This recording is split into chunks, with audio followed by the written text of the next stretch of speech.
chose health coaching after spending 15 years or so in marketing, and whilst I loved it, it wasn't hitting the mark in terms of doing something that was meaningful to me.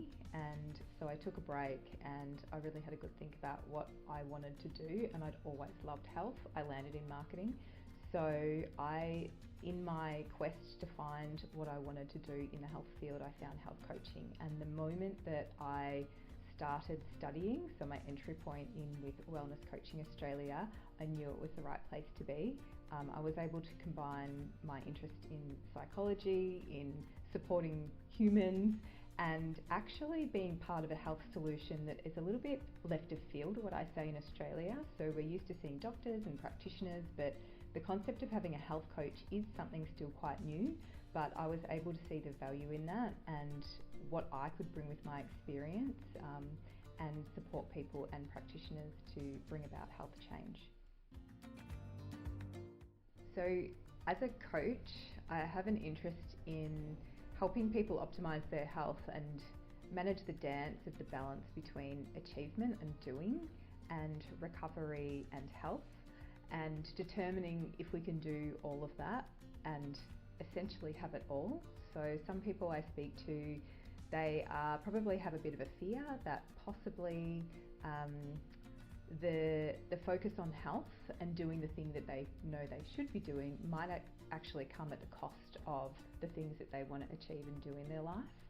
And I'm very fascinated about supporting them with habits and change that actually integrate the new focus on health and the new health habits in a way that they can still achieve and sustain career success. I would describe health optimization as an ongoing pursuit of optimal health or better health. So allowing your body to perform in its peak state. Health, when we talk about health, it could actually be a whole lot of different elements. It can be physical, emotional, mental. So when I talk to people about what it is that we do here at Melbourne Functional Medicine for health optimization, it's about optimizing the physical function of the body. And really when we think about that, we're looking down at a cellular biochemical level. So optimizing our epigenetics and DNA as well. There are many different services out there and ways we can optimize our health, but we will support people to understand how they can optimize at that level and get the strategy and help with how to actually implement that as well. One thing that really surprises people is that we don't have a strong opinion either way before we meet you and look at your objective health data on what is the best health optimization tactic for you. So don't follow the fads, don't follow what you've just seen on Instagram or even the scientific study, because that is a sum of averages and you are a single person with your own health history. So the thing that surprises people the most is how personalised it really is.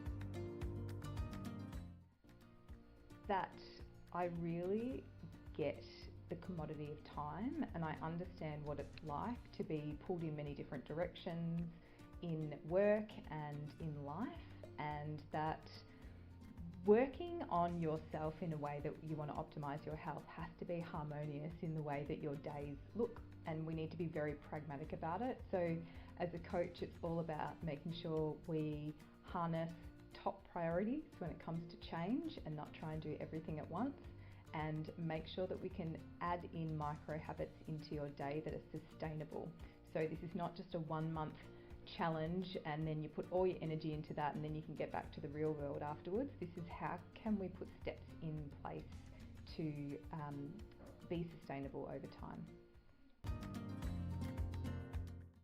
I drew a great amount of inspiration from one of our health optimizer patients who was in her mid-60s, and she came in and she wasn't unwell, and I would say she was pretty well. She had her habits down pat. She was quite aware of what she needed to be doing across many axes of health, be it nutrition and movement and stress management and even sleep, and she wanted to just check that she was on the right track. She was quite inspiring to me because when we tested her biological age versus her chronological age, She went from being in her 60s to being in her 40s.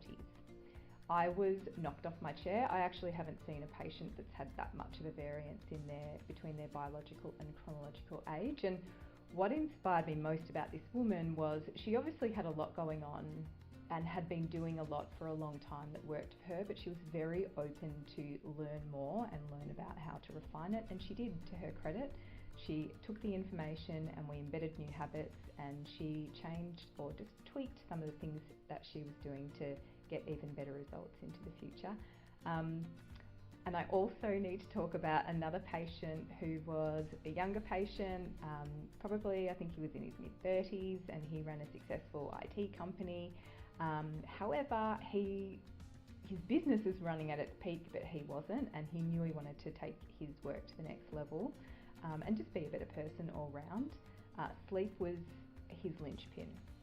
His sleep had a knock-on effect to how he was feeling in the day, and so we used all the information that we'd gathered about his body to optimise his sleep, and we also worked with him on some biohacking devices that he was able to use to optimise sleep. And we were measuring his deep sleep, and his sleep was very consistently looking at about 20 minutes of deep sleep per night, which is not enough. And with his changes and his new device that he was using, he was able to increase that almost fourfold to 90 minutes and sustain it, and he still sustains that today. My favourite strategy, and I'm going to say two, because I like to split health optimization into, or how to do it, into two parts. There's the free category and then there's the expensive category. When it comes to free health optimization tactics, I love my Wednesday morning habit stack. And what that is it's a habit stack. I get my red light therapy, I get my grounding, I get my cold therapy, I get my social connection. And really simply what that is I get up really early, we watch the sunrise as we're going for a walk, me and my girlfriends, then we jump in the ocean, have a bit of a swim, bit of a dip, and then we get ready for the day. I cannot tell you how incredible that makes me feel. And when I look at the science, you can put all these fancy words and you can find out what's going on in your system, but the biggest and the best free hacks for health will be anything that you love doing that you can keep doing for a long time. So that's my free hack. The best advice I have that is more expensive would actually be to invest the money to get data on yourself far beyond a standard blood panel. It's available now, and things like your DNA, things like looking at your metabolites and biomarkers, so spending that money to get data on yourself.